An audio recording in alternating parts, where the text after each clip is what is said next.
For today's video mga lods ay dito pala tayo sa bukid mga lods dahil mag-aabuno pala tayo dito sa maisan ni biyanan ko mga lods. Kung makikita nyo ay malalaki na rin tong mga mais ni biyanan ko kaya inabunuhan na namin. Bali apat pala kami dyan nag-abono. Ikalima si yung bayaw ko na kan. Pero hindi siya nag-abono mga lods. Bali sumama lang siya.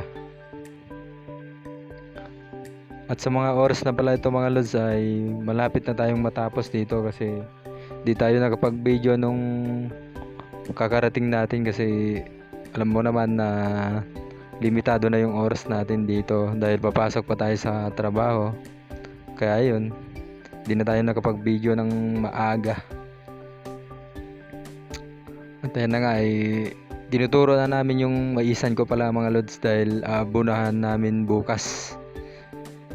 Agahan na lang namin at yun nga mga lods ay umuwi na rin sila biyanan ko at saka yung asipag ko mga lods.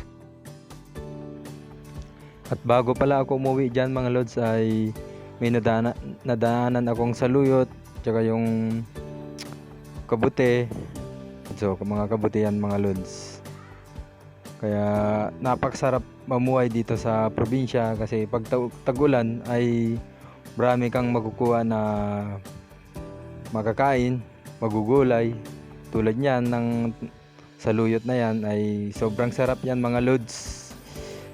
Kung lalagyan mo yan ng bagoong mga lods ay sobrang sarap niyan mga lods. Masarap din sana to mga lods pag nilagyan ng rabong mga lods kaso wala tayong makuhanan nun mga lods. Kaya simpleng luto na lang yung gagawin natin dito mga lods sa saluyot mga lods. Sa totoo lang mga lods ay blessing talaga yung ulan dito kasi tignan nyo naman maraming tumubo na saluyot tsaka mga kulitis, yung kabute.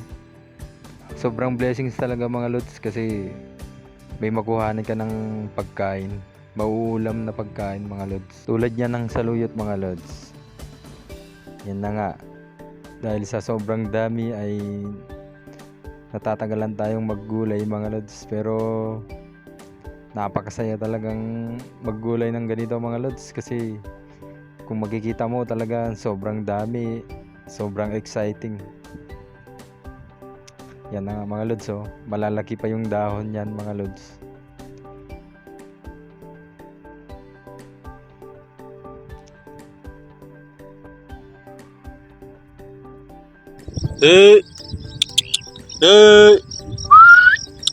Yan na nga. Yan na nga mga lods. Sinawag ko na yung aso pala namin kasi ayaw niya pang umuwi mga lods. At ayan na nga ay naglakad-lakad na rin ako pauwi. Kaso may nadaanan pa akong kulitis mga lods yan no. Dami. Kaya ginulay ko na rin yun mga lods.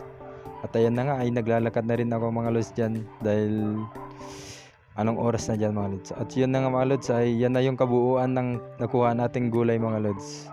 Paano ba yan mga lods? Bukas na lang ulit. Salamat sa inyong panonood.